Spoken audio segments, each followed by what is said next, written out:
masking is important, definitely, to prevent cancer patients and really all of us from further spread of COVID-19. But when we think about masking, I think what's most important is that masks be worn consistently and correctly. And wearing it consistently, I mean wearing a mask in public settings when around people you're around people that don't live in your household, especially when you're indoors and it's difficult to kind of maintain that 6 feet of distance from those people.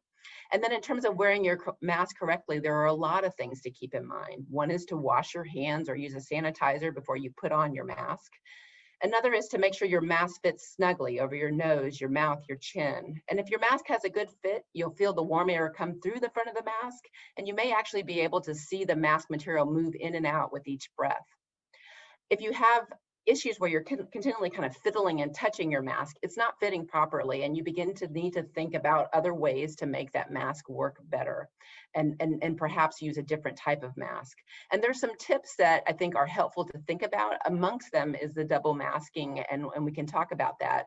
But amongst the tips include using a nose wire, which is a metal strip that goes over the top of the mask that you can bend down to prevent air from coming through the top. Some people will use a mask fitter or a brace that can go over a disposable or cloth mask to kind of pull it closer to the face.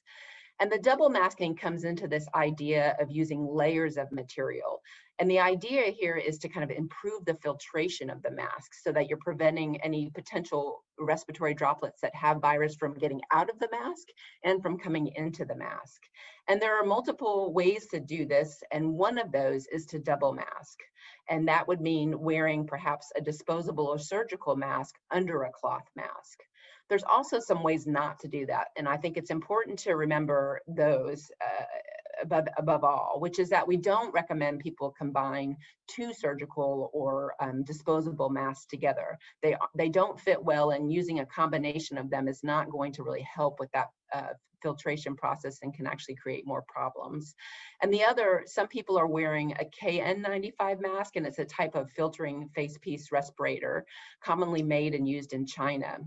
And really, you should not be using that with an additional mask, i.e. wearing a surgical or disposable mask underneath the KN95 is not recommended.